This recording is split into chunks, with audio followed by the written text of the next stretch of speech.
y breves mensajes de la red social X que ya le dimos a conocer, que ya leímos hace unos cuantos minutos. Pero ¿cuál es el alcance de esta reunión? ¿De qué se trata? ¿Cuáles son los beneficios? Vamos a hablar, para México por supuesto, vamos a hablar con David Saucedo, consultor en seguridad, quien ya está conectado con nosotros a través de Zoom. ¿Cómo estás, David? Muy buena tarde. ¿Qué tal, Primitivo? Quiero saludarte a ti, el auditorio, a tus órdenes. El gusto es todo mío, saludarte y preguntarte, ¿se trata de una simple reunión de trabajo? Finalmente es la primera alta funcionaria del primer nivel, pues, vamos a ponerlo así, que visita nuestro país después de estos acuerdos tomados en febrero para dar seguimiento a los compromisos firmados por México y Estados Unidos y los trabajos que básicamente está haciendo México, ¿no? Para contener tanto el tráfico de fentanilo como la migración. ¿Qué tan importante es esta reunión, David? Es sumamente relevante. La secretaria de Seguridad Nacional de los Estados Unidos es algo así como una secretaria técnica encargada del seguimiento de los acuerdos.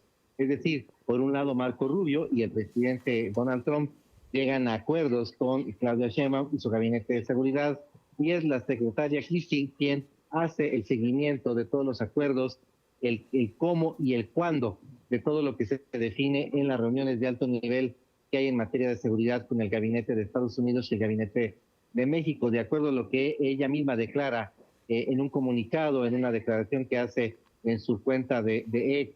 Ella afirma que finalmente el gobierno de México aceptó que aeronaves con migrantes ilegales deportados pudieran aterrizar en México. En los hechos, esto implica que México acepta el papel de tercer país seguro, es decir, que migrantes de otras nacionalidades pudieran estar estacionados en México en lo que se resuelve su situación migratoria.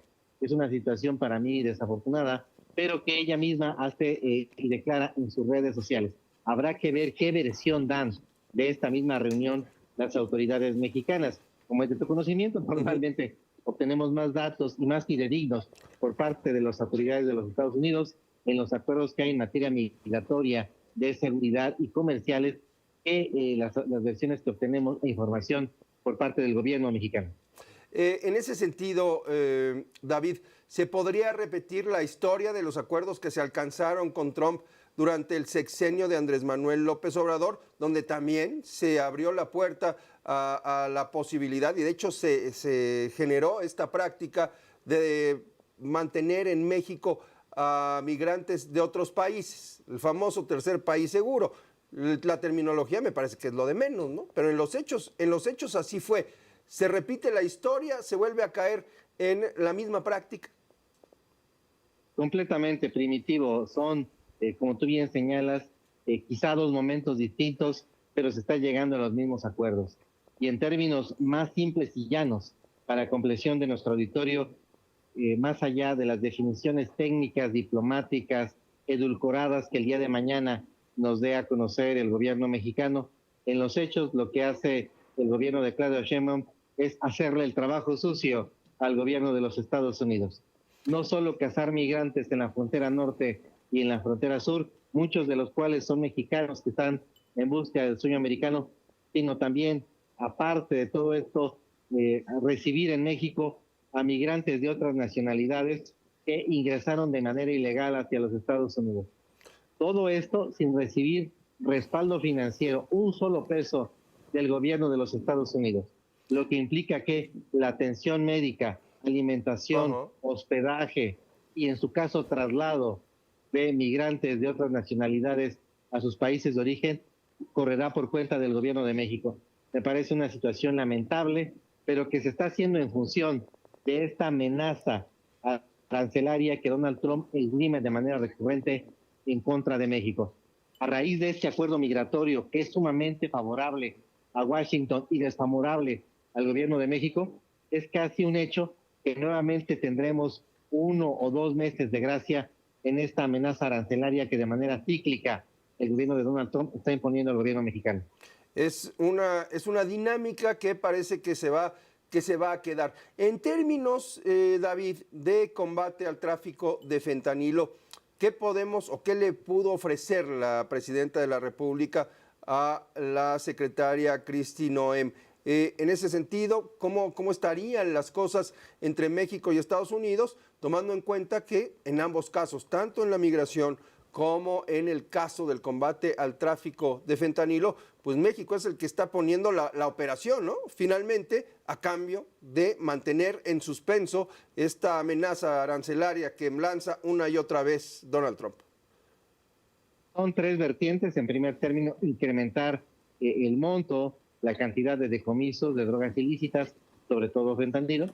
En segundo término, proceder a la extradición de más narcotraficantes que han sido solicitados por la justicia de los Estados Unidos, algunos de los cuales ya están reclusos, ya están internos en el sistema penitenciario mexicano. Y en tercer término, la captura de narcotraficantes de alto perfil.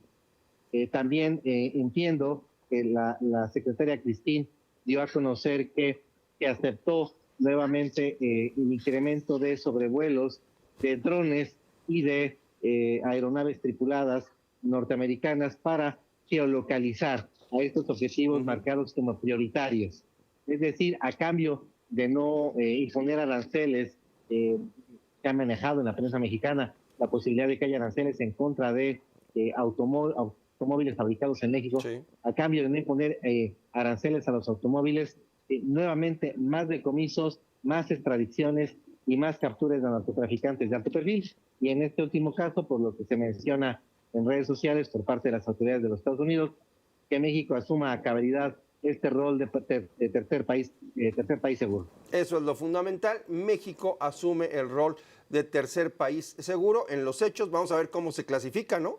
O cómo se le designa en la narrativa oficial, pero pues tendremos que ver cuáles son las prácticas o cuál es el despliegue de recursos, tanto humanos como materiales y económicos. Eso será importante de parte del gobierno de México para recibir y a ver a cuántos, ¿no? A cuántos migrantes podría recibir el gobierno de México, lo cual pues representa un reto altísimo, toda vez que la presencia de migrantes en un estado indefinido en términos legales, con un estatus migratorio indefinido y además con una permanencia indefinida en México, representa una fuerte fuente de presión social en aquellas comunidades en donde vayan a estar y vayan a permanecer dichos migrantes, David. Definitivamente, Primitivo, las remesas migrantes son un auténtico tanque de oxígeno a varias regiones del país, que sin esos recursos tendrían crisis económicas regionales. Me refiero a estados del país como Guanajuato, Jalisco, Michoacán y Zacatecas, que gran parte de sus ingresos devienen de las remesas migrantes. Sin esos fondos, seguramente habrá una presión importante en materia social, criminal, de incrementos de índices de pobreza en varias regiones del país. Muy bien. Entiendo perfectamente la lógica bajo la que maneja Claudia Sheinbaum, pero me parece que es un costo demasiado alto. Muy bien, pues vamos a estar muy pendientes. Muchas gracias, como siempre, David. Buena tarde. Un abrazo, Primitivo. Gracias, un fuerte abrazo.